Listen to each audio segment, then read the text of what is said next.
First tonight, the former asylum seeker who's been recruited as a trainee vicar in the Church of England. Edith Ihimar ended up homeless after a 6-year immigration battle. Now she's preaching in churches in Nottingham, where she also runs a local charity. Our social affairs correspondent Jeremy Ball went to meet her. A new start in Keyworth. Edith used to be a hospital doctor in Nigeria, but she'd also been a victim of female genital mutilation. Edith wanted to protect her daughters, so she claimed asylum here. Now she's been granted permission to stay under human rights law.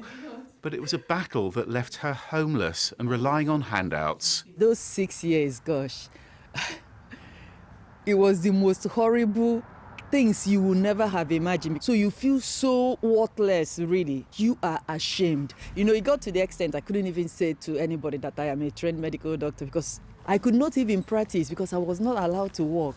It was my children's head teacher that was actually giving us food packs. So you feel like very, very debased and dehumanized.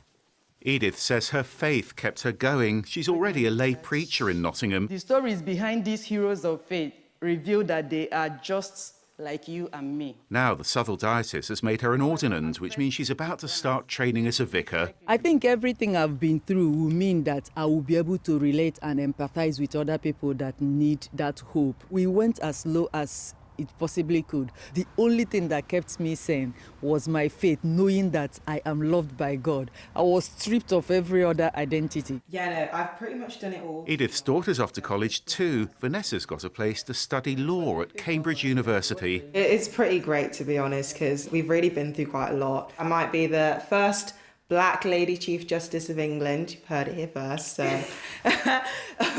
it's going to happen. I'm really quite an ambitious person. This is about the best thing that has happened to us in a very long time. The joy on my children's face the first time they came here. And after a tough few years, they're getting help from their friends, and their future is looking brighter. Well, Jeremy's here in the studio. Jeremy, Edith's story is so positive, but there are still people who question why we take asylum seekers. Yeah, and the simple answer, Sarah, is that asylum is actually a legal right if you can prove what's described as a well-founded fear of persecution. Now, the problem is you can't actually claim asylum until you get here. That's a magnet for those people smugglers, and that's why the government's currently planning a tough new law to deter things like those recent channel crossings. Now, that would include life sentences for people smuggling. People arriving without permission could actually lose their right to claim asylum here. And that's provoked some criticism from people who are worried that that could actually criminalise genuine refugees who are entitled to our protection under international law. Lots of people will say, well, why don't they claim asylum in France? But France takes 3 times more asylum seekers than the UK does. Germany takes many more times than the UK does. These are people's lives.